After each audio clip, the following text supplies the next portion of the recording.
Commodore Anil Jaisingh वो कह रहे हैं कि जब दिल करे भारतीय नेवी जो है वो ब्लॉकेट लगा सकती है। नेवी वो वाहिद फोर्स है इंडिया की जिसका कोई नुकसान नहीं हुआ मार्का हक। अगर नेवी भी फ्रंट खोल देती तो फिर इसका भी वही हाल होता और खातिर ख्वाह नुकसान होता जो कि बाकी दो फौजों का हुआ था। जब आपकी पिटाई हो रही थी फजा में और जमीन पे, तो उस वक्त आपकी नेवी कहाँ थी? 6 और 7 मई की रात को और 9 और 10 मई की रात को पाकिस्तान और भारत के दरमियान बाकायदा आर्म कॉन्फ्लिक्ट हो रहा था। इन दोनों रातों को वो INS विक्रम को मुंबई के पास ले गए। सर सबसे पहले तो ये जो कमोडोर अनिल जयसिंह ने बातें की हैं, वो कह रहे हैं कि जब दिल करे भारतीय नेवी जो है वो ब्लॉकेट लगा सकती है और फिर पाकिस्तानी नेवी में ये कैपेबिलिटी नहीं है कि वो उसको खत्म कर सके। सर ये बताइएगा उनकी कैपेबिलिटीज क्या हैं और आया हम इतने ही कमजोर हैं कि हम उस ब्लॉकेट को भी खत्म नहीं कर सकते? हैदर, ये इस किस्म की चीजें भारत से आती रहती हैं और खासतौर पे मार्का हक के बाद तो आप देख रहे हैं कि वो नेवी को बहुत ज्यादा प्रमोट कर रहे हैं, इसलिए कि नेवी वो वाहिद फोर्स है इंडिया की जिसका कोई नुकसान नहीं हुआ मार्का हक में। और नुकसान इसलिए नहीं हुआ कि नेवी ने फ्रंट ही नहीं खोला।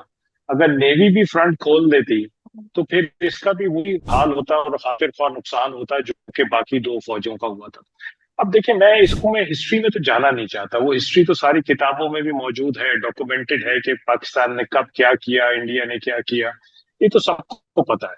मैं तो आपको सिर्फ एक मार्का हक पे ले जाता हूँ पिछले साल, मई 2025 में।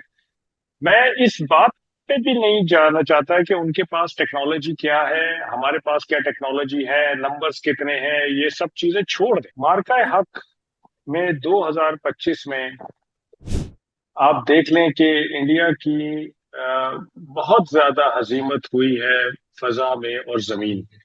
जी। हैदर, अगर आप भी अगर इंडियन लीडरशिप की जगह पे होते तो एक लॉजिकल डिसीजन करते और वो ये करते कि भाई अगर मेरा फजा में और जमीन में नुकसान हो रहा है तो मैं उस जगह पे फ्रंट खोलूं जहां मेरी ताकत है, हम्म। ताकि मेरे जो लॉसेस हैं उनको मैं कंपनसेट कर सकूं।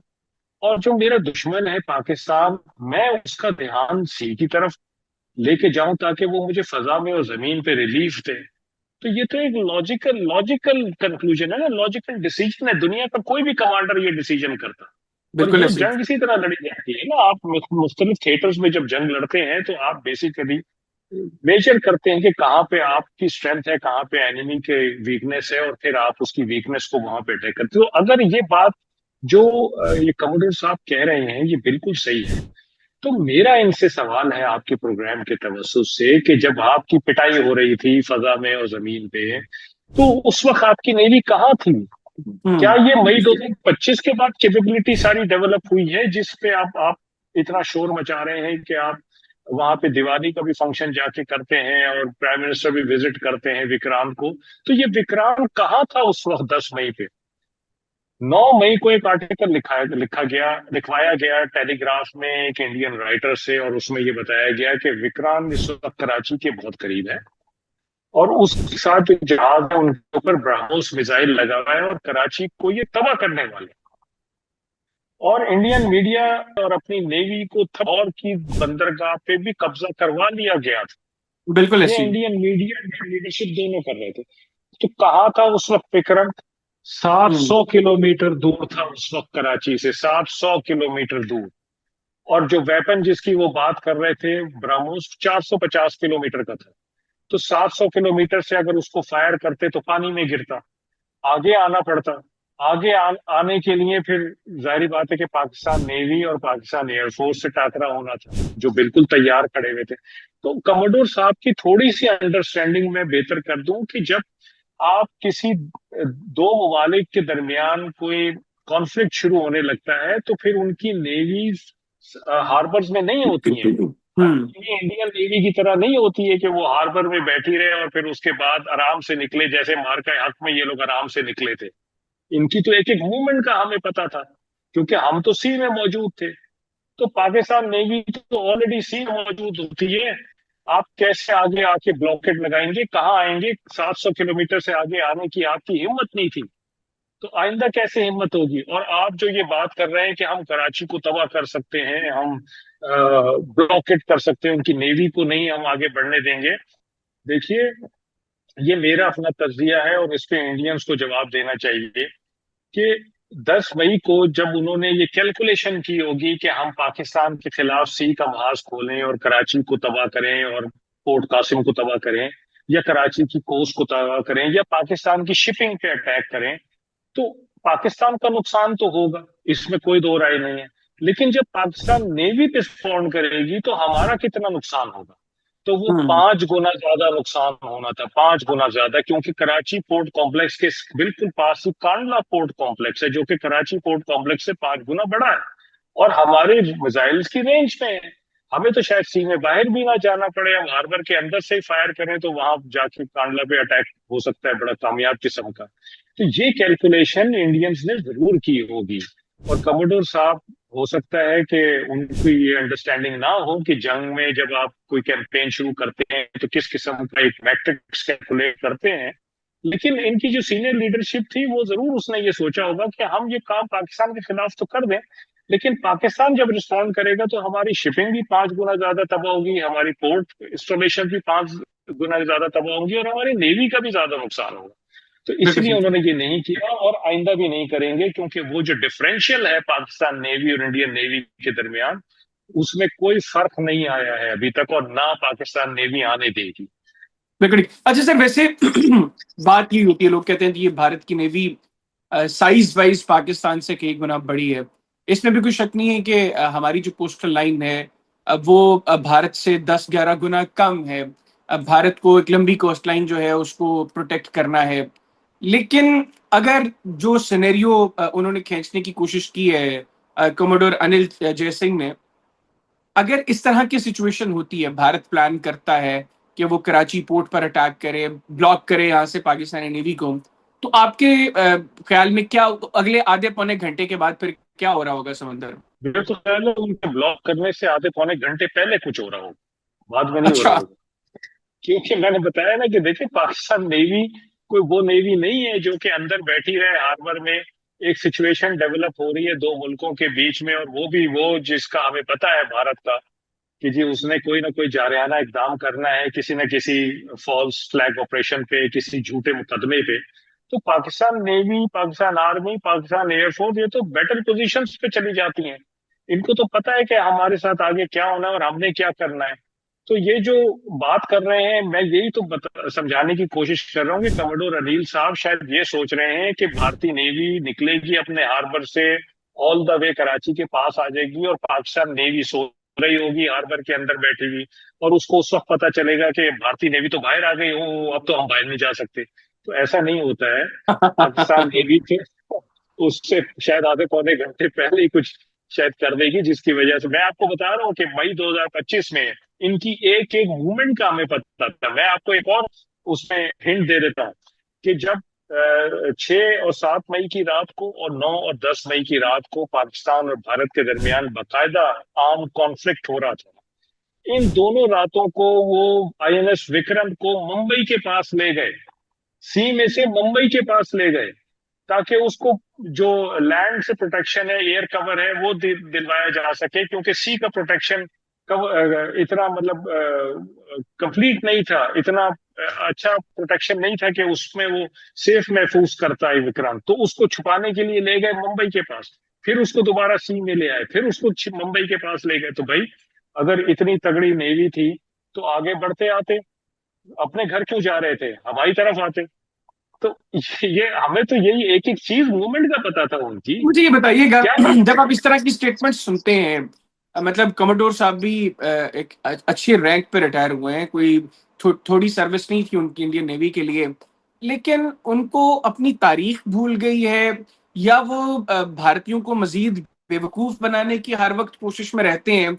आपने मई का बता दिया, फिर उससे पहले 2016 ऑनवर्ड्स 2021 तक हमने इनकी 4 सबमरीन्स ढूंढ के पकड़ के इनको दिए कि इनको घर संभाल के रखो, ये भी वरना समंदर बर्द हो जाएंगी। फिर जो आईएनएस कुकरी के साथ हमने किया था, ये सब भूल गए ये सब कुछ, या ये इनको है कि बस अब अपनी एक नई तारीख जो है उसमें जाहिल भारतीयों को मजीद बेवकूफ बनाते जाओ? देखिए, बस एक हसीबत और खिफ़्फ़त का सामना हुआ है बड़ा शदीद मई 2025 में, और उसको अब किसी तरह से मिटाना है। और देखिए, मिटाने का जरिया मैंने पहले भी बताया ना कि एक फोर्स है जो जिसके बलबूते पे वो ये काम कर सकते हैं, और वो है नेवी। क्योंकि नेवी का कोई नुकसान नहीं हुआ, आर्मी का भी नुकसान हुआ था, एयरफोर्स का भी नुकसान हुआ था। नेवी ऐसी फोर्स थी जिसका कोई नुकसान नहीं हुआ था क्योंकि उसने फ्रंट नहीं खोला था। तो अब जाहिर बात है कि सारा जो नैरेटिव है वो बिल्ड कर रहा है सी पे, कि हम सी पे बड़े स्ट्रांग हैं। मैं इसीलिए आपको ये सारी मिसालें दे के बता रहा हूं कि अगर आप सी पे स्ट्रांग हैं तो फिर आप कहाँ थे मई 2025 में? आपकी नेवी उस वक्त कहाँ गई हुई थी? क्यों नहीं थी? उसने क्यों नहीं कोई काम किया? तो ये बेसिकली एक नैरेटिव बिल्डिंग है उस सिफत को मिटाने के लिए। प्रोफेशनल बातचीत नहीं है, ये एक रिटोरिक, जिसपे जाहिर बात है कि अपनी डोमेस्टिक ऑडियंस को ये बताने की कोशिश की जा रही है कि देखो, ठीक है, एयरफोर्स के जहाज गिरे थे, आर्मी के जहाज, आर्मी के हेडक्वार्टर्स पे और मिसाइल डिपोस पे हमले हुए थे और वो तबाह हुए थे, लेकिन नेवी का तो कोई नुकसान नहीं हुआ। हमारी तो नेवी बड़ी स्ट्रांग है। भाई ये भी तो बताओ कि तुम्हारी नेवी ने फ्रंट ही नहीं खोला था, तुम्हारी नेवी ने आगे आने की जरूरत ही नहीं की थी। तो it is basically half truth और अनप्रोफेशनल, मेरा ख्याल है कि स्टेटमेंट्स हैं जो कि लॉजिक की बेस पे नहीं है। बिक्री। अच्छा सर, ये भी बताइएगा, अभी इंडियन नेवी ने एक अपना सबसे बड़ा एक्सपेंशन प्रोग्राम वो अप्रूव करवाया है। $28 बिलियन से ज्यादा स्पेंडिंग ये अब अपनी नेवी पे करने जा रहे हैं। 74 नए वॉरशिप्स ले रहे हैं। फिर ये हम लोग जो अंगूर क्लास अटैक सबमरीन्स ले रहे हैं, ये टेक्नोलॉजी भी लेने की कोशिश कर रहे हैं। और जर्मनी से ये बात कर रहे हैं, इनिशियली 9 सबमरीन्स, क्योंकि हमारी 8 हैं, फिर इन्होंने 8 की बात की। अब भारत में कुछ लोगों का ख्याल है कि 6 सबमरीन्स जो एयर इंडिपेंडेंट प्रोपल्शन टेक्नोलॉजी वाली होंगी, वो भारत जर्मनी से ले सकता है $8 बिलियन की। तो ये जो एक्सपेंशन है सर, और फिर ये ब्लू वाटर फोर्स भी बनाना चाहते हैं 2035 तक।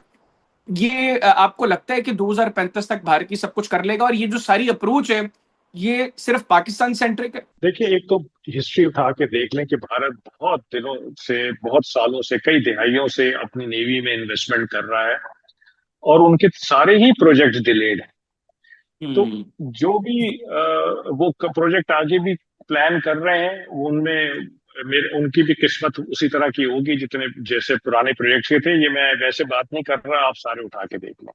अच्छा, अब इश्यू क्या है? देखें, भारत को 2019 में सबसे ज्यादा इंपॉर्टेंस मिलना शुरू हुई यूएस की तरफ से, जब उसने इंडो पैसिफिक स्ट्रेटेजी अपनी निकाली। और इंडो पैसिफिक स्ट्रेटेजी चाइना को कंटेन करने के लिए है बेसिकली। और उसमें कुछ लाइक माइंडेड मुल्कों के साथ यूएस ने छोटे छोटे ग्रुप्स बनाए। हालांकि वो बात करते हैं उस स्ट्रेटेजी के टेक्स्ट में कि ये मल्टीलेटरलिज्म पर है, लेकिन ये मिनीलेटरलिज्म की तरफ लेके गया है यूएस इसमें दुनिया को। मुल्क मुख्तलिफ इलाकों में कुछ मुल्कों के साथ, 3 से 4 मुल्कों के साथ छोटे छोटे ग्रुप्स बना के उनमें उनके साथ बेसिकली तैयारी की जा रही है कि चाइना को नकील डाला जाए। क्वाड हो गया, क्वाड 2.0 हो गया, ऑकस हो गया, I2U2 हो गया, इस किस्म के ये ग्रुप्स बनाए गए हैं। अब उसमें इस रीजन में यूएस के पास और कोई चॉइस नहीं है चाइना के खिलाफ किसी में इन्वेस्टमेंट करने की, वो भारत। अच्छा, भारत अब इस जोन में 2019 से चल रहा है कि मैं नेट सिक्योरिटी प्रोवाइडर बन जाऊंगा इंडियन ओशन का, और मैं ब्लू वाटर नेवी हूंगा, और मैं सारे जहां चाहेगा, दिल चाहेगा मैं डिप्लॉयमेंट कर दूंगा, जब चाहेगा मैं किसी के खिलाफ जारियत कर दूंगा। ये एक उनका बेसिकली जोन है। मई 2025 में इस जोन को ठेस पहुंची। ये दुनिया ने देख लिया कि भारत के जो दावे थे, जो हमारी इन्वेस्टमेंट थी, वो कोई बहुत ज्यादा कारगर साबित नहीं हो रही है। तो अब भारत ने बेसिकली ये बताना है यूएस को और बाकी दुनिया को कि देखो, मैं अपनी नेवी में इन्वेस्टमेंट कर रहा हूं इतनी ज्यादा, और मैं इसको बनाऊंगा नेट सिक्योरिटी प्रोवाइडर, मैं इसको बनाऊंगा blue water navy, and you can trust me. और मेरी नेवी वो नेवी है जिसने मई 2025 में कोई नुकसान नहीं उठाया है। वही बात कि जी, आपकी नेवी ने फ्रंट ही नहीं खोला तो नुकसान कैसे उठाती? पाकिस्तान तो जारियत नहीं करता, पाकिस्तान तो जवाब देता है, हमेशा रिएक्ट करता है। तो अगर आपकी नेवी कुछ करती तो हम भी जवाब देते, और फिर आप दुनिया को बताते कि आपका विक्रांत इस वक्त कितनी गहराई में बैठा हुआ है। तो ये बेसिकली एक एक उसी सिलसिले की कड़ी है कि इन्होंने इन्वेस्टमेंट अपनी नेवी में करके लोगों को ये बताना है, दुनिया को, कि जी हम इस काबिल हैं कि आप हमारे तरफ देख सकते हैं और हम आपके लिए काम करने को तैयार हैं। हम चाइना को कंटेन करने को तैयार हैं, साथ में हम पाकिस्तान को भी देख लेंगे, हम बांग्लादेश को भी देख लेंगे, श्रीलंका को भी देख लेंगे, कौन सा इनका नेबर है जिसके साथ इनकी बनती है। सबके साथ तो बिगाड़ के रखी हुई है। तो इतनी बड़ी नेवी अगर इन्होंने ईस्ट पे भी रखी हुई है, वेस्ट पे भी रखी हुई है, साउथ पे भी रखी हुई है, तो वो सारी नेवी कमिटेड है कहीं ना कहीं। तो लोगों का ये ख्याल है कि इंडियन नेवी पाकिस्तान नेवी से बहुत ज्यादा बड़ी है, तो वो सारी सारी इंडियन नेवी लेकर आ जाएंगे पाकिस्तान के खिलाफ। तो भाई बाकी जो उन्होंने जहाज खोले हैं, उन जहाजों पे कौन सी नेवी होगी फिर? तो पाकिस्तान के खिलाफ वही जो इनकी वेस्टर्न नेवल कमांड है, उसी के जहाज आएंगे। और वो इतने ही होंगे जितने मई 2025 में आए थे, और वो मई 2025 में 700 किलोमीटर दूर खड़े रहे, उससे करीब नहीं आ सके। तो बिल्कुल। इसलिए मैं ये कहता हूँ कि वो जो इक्वेशन है ना पाकिस्तान और भारत के दरमियान, वो चेंज नहीं होने वाली है। और पाकिस्तान नेवी या पाकिस्तान की तीनों आर्म फोर्सेस बहुत बाशऊर हैं इस मामले में कि हमें अपनी दिफा के लिए क्या जरूरियात है हमारी, और हमने अल्हम्दुलिल्लाह। उनमें कोई पीछे नहीं रहना है। तो वो जो बात हम सोचते हैं ना कि इंडिया इतने बिलियन डॉलर की इन्वेस्टमेंट कर रहा है, तो पाकिस्तान क्या करेगा? भाई पाकिस्तान भी यहाँ नहीं खड़ा होगा, पाकिस्तान भी 2035 में कहीं और खड़ा होगा। तो वो जो डिफरेंशियल है वो चेंज नहीं होगा। इंशाल्लाह। Thank you very much sir, आपने प्रोग्राम के लिए वक्त निकाला। नाज़रीन, rear admiral retired Faisal Ali Shah साहब हमारे साथ मौजूद थे। गुफ्तगू की आपने सुनी, उम्मीद करता हूँ आपको आज का प्रोग्राम पसंद आएगा। इजाजत दीजिए, अल्लाह हाफ़िज़। पाकिस्तान हमेशा जिंदाबाद।